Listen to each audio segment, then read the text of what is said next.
हम सब गुरु हमको ऐसी कृपा दृष्टि दे। आज का विषय है आलोचना। आलोचनं भन्ते जीवे किम जनई। आलोचना से जीव किस फल की प्राप्ति करता है।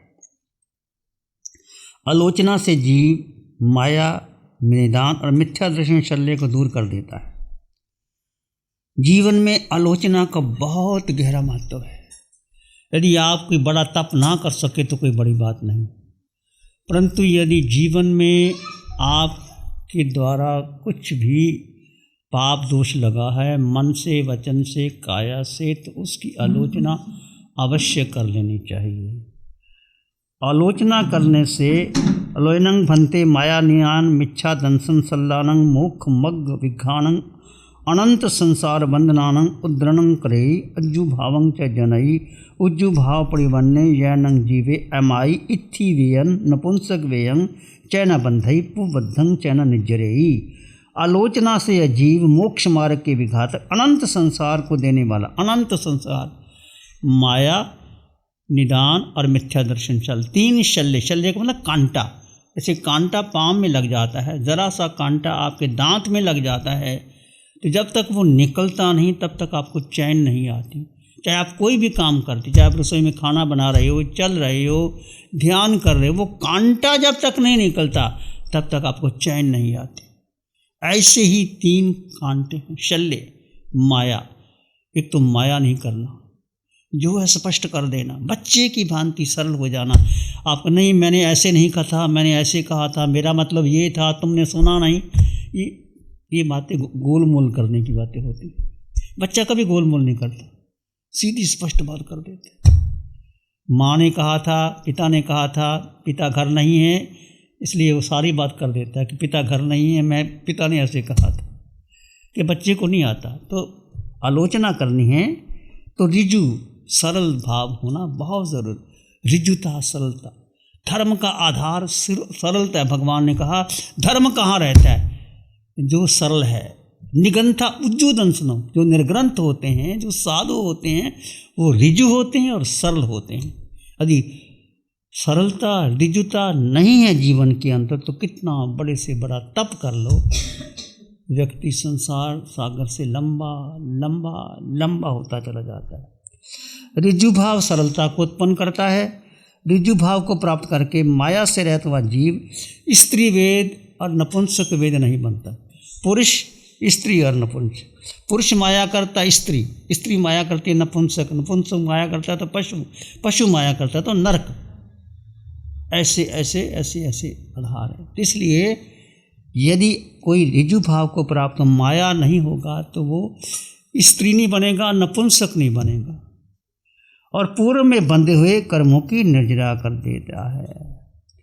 शरीर के किसी भी अंग में जो कांटा चुभ गया, जब तक वो कांटा नहीं निकलता वो चैन नहीं आती।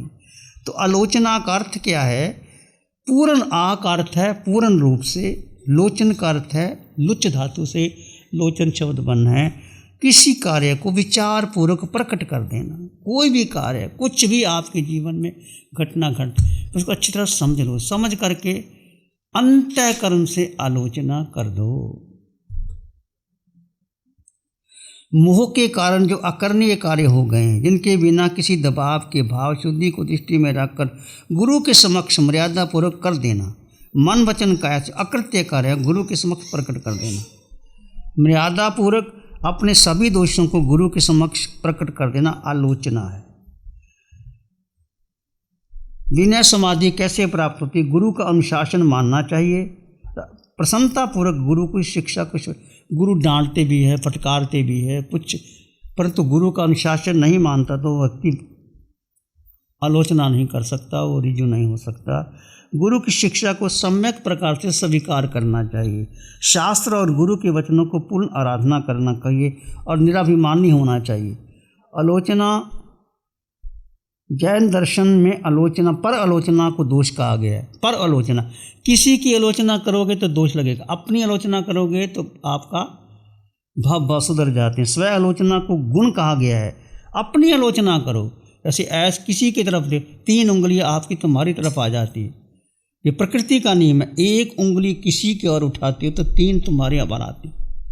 इसलिए किसी की आलोचना करना ही नहीं। जो वो जाने, उनका काम जाने, हमें क्या मतलब किसी की आलोचना करके। हम अपने कर्मों का बंधन बांधते हैं। स्व आलोचना को गुण कहा गया, पर आलोचना को नरक की सीढ़ी। हम पर की निंदा करते हैं, नरक की सीढ़ी हो जाती है। स्व आलोचना स्वर्ग और मोक्ष की सीढ़ी है। बालक जिस प्रकार उचित अनुचित व्यवहार बिना सब कुछ कह देता है, अहंकार दंभ का मुक्त होकर ऐसे आलोचना करके साधक निर्भर हो जाता है। आलोचना कौन कर सकता है? 10 प्रकार बताए हैं। जो जाति संपन्न और कुल संपन्न होगा, भक्ति सूत्र के अंदर कहा है, जो आलोचना कौन करेगा तो जाति संपन्न होगा, कुल संपन्न होगा। उच्च जाति और उच्च कुल से जन्म लेने वाला व्यक्ति। जाति का मतलब जन्म से नहीं, जिसका संस्कार उच्च है। कुल जाति संपन्न, कुल संपन्न, विनय संपन्न, जो विनय भाव को स्वीकार करता है सद्गुरुओं की, वो अवश्य आलोचना करता है। ज्ञान संपन्न, जो जानता है दुर्गति को सद्गुण सद्गति को देता है, इसलिए ज्ञानी व्यक्ति दुर्गुणों का परिहार करके आलोचना करता है। ज्ञान संपन्न, दर्शन संपन्न, चरित्र संपन्न, शांत, दांत, वो व्यक्ति आलोचना कर सकता है, नहीं तो आलोचना होती ही नहीं है। जाति संपन्न, कुल संपन्न, विनय संपन्न, ज्ञान संपन्न, दर्शन संपन्न, चरित्र संपन्न, शांत, दांत, माया कपट से रहित, पश्चातापी, जो आत्म कल्याण के लिए आलोचना करता है। आलोचना के पश्चात जो पश्चाताप नहीं करता कि ऐसा मैंने क्यों कर दिया। आलोचना अंतःकरण से कर लेता है तो अनुष्ठाता करता है। तो किसने आलोचना की? आलोचना का महत्व कितना बड़ा। जम्बू द्वीप में जो मेरू वगैरह पर्वत है, जम्बू द्वीप मेरू पर्वत सबसे बड़ा पर्वत है, वो सोने का बन जाए। जम्बू द्वीप में जो बालू है वह सब रत्नमय बन जाए। वह सोना और रत्न यदि 7 क्षेत्र में दान देवे तो भी पापी जीव इतना शुद्ध नहीं बनता जितना भावपूर्वक आलोचना करके प्रायश्चित करके शुद्ध हो जाता है। समझे? उपमा दी है कि जम्बू द्वीप में जो मेरू पर्वत सबसे बड़ा पर्वत है वह सोने का बन जाए, और जो जम्बू द्वीप में जो बालू और रेत है वो रत्न बन जाए। इतना सोना और रत्न इकट्ठा हो जाए, यदि 7 क्षेत्र में वो दान देवे पर वो आलोचना नहीं करता, वो पापी है, वो शुद्ध नहीं बनता। तो इतना दान देने का पर भी वो शुद्ध नहीं हो सकता। समझे? महात्मा गांधी के बारे में आप देखते हैं, महात्मा गांधी जिसको आज महात्मा कहते हैं, उसकी पत्नी भी थी, बेटे भी थे, पर वो महात्मा कहलाए। और उन्होंने जो कार्य, क्यों महात्मा कहलाए, इसका एक ही कारण था कि महात्मा गांधी ने अपनी ऑटोग्राफी लिखी, आत्मकथा लिखी। आत्मकथा में जो उनके बारे में जो उनके मन में आया वो सब लिख दी। तो एक बार मित्रों की संगत में आकर के किसी ने कहा कि मांस खाना चाहिए, मांस नहीं खाओगे तो दुबले पतले रह जाओगे। मित्रों की संगत हुई, उन्होंने किसी के कारण कह के मांस भी लिया, चोरी भी की, झूठ भी बोला। तो पर जब वो लिया उसके बाद उसके अंदर से ग्लानि हुई। ग्लानि होने के बाद बच्चे को बाहर ले जाओ प्लीज़। तो पिता के पांव दबा रहे थे, उनकी आंखों में आंसू आ गए। पिता ने पूछा, उनके पिता का नाम था करमचंद गांधी, मोहनदास उनका नाम था, करमचंद उनके पिता का नाम था। मोहनदास करमचंद गांधी लिखते हैं। पहले अपना नाम आता है, फिर पिता का नाम आता है, फिर गोत्र आता है। मोहनदास करमचंद गांधी तो पाँव दबा रहे थे तो उसकी आंखों में पिता ने कहा क्या हो गया? तो गांधी सच बता दिया कि पिताजी मैंने आपके पॉकेट से पैसे भी चुराए हैं। पिता ने क्या उत्तर दिया? अच्छा पैसे चुराए, क्यों चुराए? मुझे गलत संगत लगी थी, मुझे किसी ने कहा, मैंने बीड़ी भी पी है और मैंने मांस भी खाया है। सारी बातें पिता ने डांटा नहीं। पिता ने क्या कहा? देख बेटे तूने दोबारा करेगा? क्या पूछा? दोबारा करेगा? नहीं दोबारा नहीं। तो संकल्प करो कि जिन हाथों से आपने पैसे चुराए उस हाथों से दान करना। तुमने जो मांस भक्षण किया या उससे किसी को मिठाई खिलाना, बच्चे आगे से मत करना चाहिए, बड़े प्रेम से समझाए। तो गांधी कहते हैं कि पिता की दी हुई शिक्षा मेरे जीवन में काम आती। छोटी सी बात है, बहुत बड़ी बात नहीं। आपके बेटे से भी गलती हो जाती है तो बेटे को डांटना मत, फटकारना मत, तू तो नालायक है, तू तो काम का नहीं है, तू कुछ कर ही नहीं सकता। और कोई बात हो तो बेटे को घर में समझाना, अलग से कहना, सबके सामने नहीं कहना। नीति शास्त्र कहता है कि बेटा जब 16 साल का हो जाए तो कैसे व्यवहार करना चाहिए? मित्रवत व्यवहार करना चाहिए। जैसे आपका दोस्त है, एक फ्रेंड है, बच्चा आपकी उम्र का हो गया, वो बड़ा हो गया, तुम उसको सबके सामने डांटोगे, सुन लेगा आपकी बात को कि आप पिता है, कर लेगा, पर उसके मन में गांठ बैठ जाती है। तो पिता पुत्र, माता बेटी का रिलेशनशिप कैसा होना चाहिए कि कोई भी बात हो तो प्यार से कहे, अलग बढ़ा के कह दे। बेटे की गलती है, कोई बड़ी बात नहीं, पिता को उसको डांट भी सकता है, तो अलग डांटे, किसी के सामने ना। तू तो जानता है कुछ नहीं, तुझे क्या पता क्या करना होता है। वो सुन लेगा बात की, पर वो एक गांठ पड़ जाती। नीति शास्त्र कहते हैं कि बेटा बेटी जब 16 साल का हो जाए उसको डांटना फटकारना नहीं है, उसको मित्र की तरह व्यवहार करना चाहिए। तो पिता, गांधी के पिता कितने समझदार थे। उसने कहा कि मैंने आपके पॉकेट से पैसे चुराए, उसको डांट सकते थे, लपड़ लगा देते थे, क्यों चुराए, ये कराए, कुछ नहीं कहा। जो अच्छा किया तो उससे दान करना, जो तुमने दुर्गम किए हैं उसको आगे मत करना। तो गांधी ने संकल्प किया, ये उन्होंने आत्मकथा में लिखा है कि मैंने ऐसा किया और ऐसा मैं हो गया, इसलिए वो महात्मा कहा है। एक बहुत बड़ी बात, जब गांधी के पिता बीमार थे तो डॉक्टर ने कहा कि ये अब शायद बचने के लायक नहीं है, अब अंतिम रात है। तो गांधी सेवा कर रहे थे, किसकी? पिताजी की। अंतिम समय तक रात को मन में विचार आया, डॉक्टर कोई भविष्यवक्ता होते हैं क्या? डॉक्टर कोई ज्योतिषी होते हैं क्या? डॉक्टरों को क्या पता अंतिम रात है, अगले दिन भी जिएंगे, 2 दिन भी जाएं। तो गांधी के मन में क्या विचार आया? पास में पत्नी थी, चलो वहाँ जाके आराम करते हैं, पिता को बाद में आके सेवा कर लेते। उसी रात जब गांधी पिता की सेवा ना करके पत्नी के पास चले गए तो आवाज आएगी, पिताजी चल बसे। तब गांधी ने लिखा है कि मेरे जीवन में बहुत धक्का लगा, धक्का, कि ब्रह्मचर्य का अर्थ क्या होता है। ब्रह्मचर्य इज लाइफ, संसार इज डेथ।